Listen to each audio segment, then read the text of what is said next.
The Lingayats have demanded that they be recognized as an independent religion and a minority. Manu V. Devadevan traces the history of the Lingayats and concludes that engaging in such parochial politics, involving the mobilization and radicalization of a sixth of the Karnataka's population, is dangerous.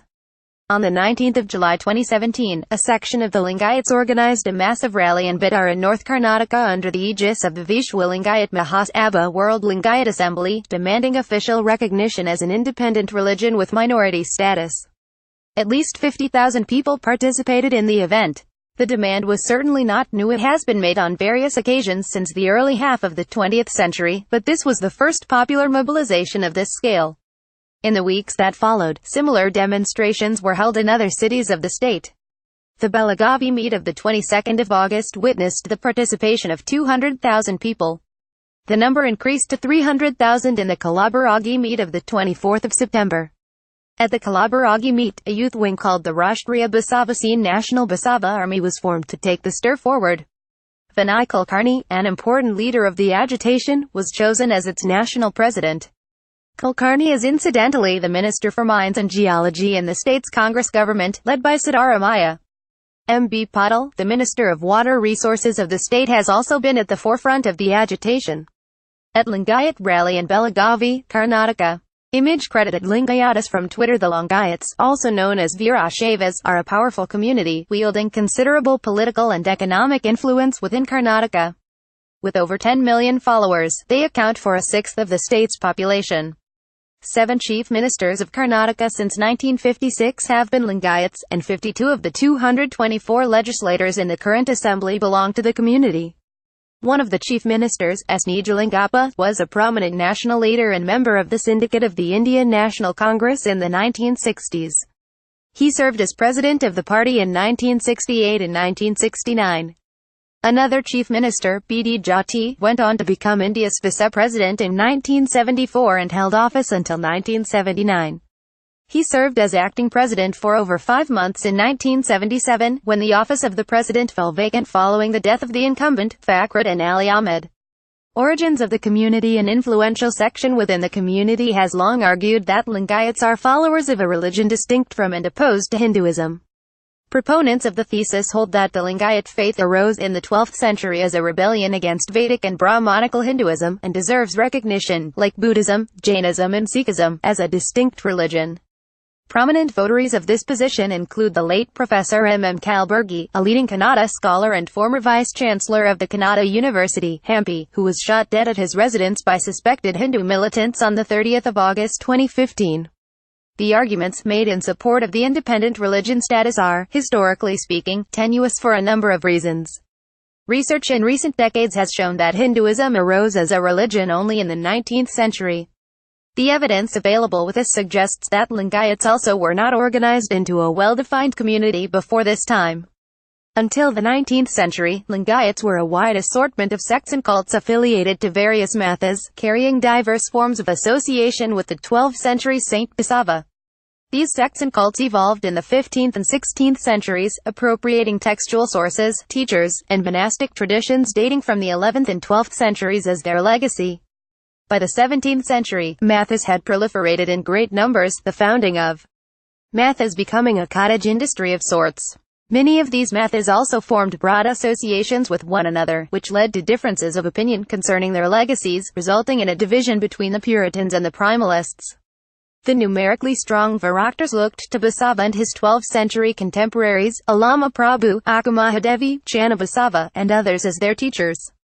The Aradyas, popularly called Panchacharyas as they are 5 in number, traced their origins to invented lineages that begin with Panditaradya, Renukaradya, Ravanaradya, Ekaramadya, Ekantarama, Marularadya, and Vishvardya, with their respective seats in Srisailam, Balhanuru Kalapake, and some legends, Kadara Balagave, Ujjaini in the Bellary district, and Kasi Varanasi.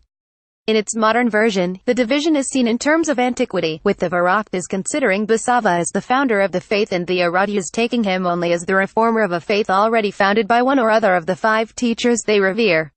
Until the 19th century, most Lingayats came from artisan and mercantile classes. Today, however, there is an overwhelming presence of the peasantry among followers of the faith.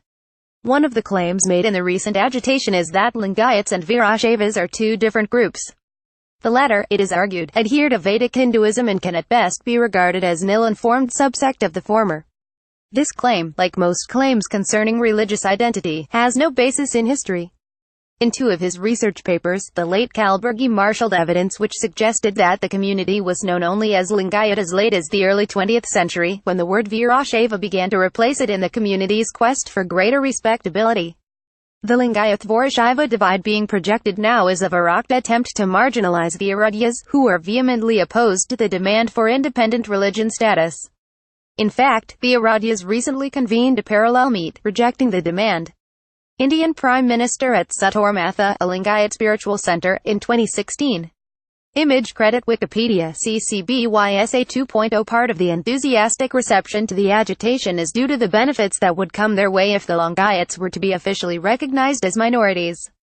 Lingayats are among the leading industrialists, traders, and politicians in the state. Their connection with the Virakta Mathas is of no mean consequence, as it constitutes a powerful industry trade politics religion nexus that has an impact on policy-making in Karnataka. The Mathas have a substantial presence in the state's education sector. They own hundreds of schools and colleges, which include a large number of engineering and medical colleges. Politics of appeasement. Political observers within Karnataka suspect that the agitation, that began in July, is part of the ruling Congress Party's appeasement maneuvers, as 2018 is election year in the state.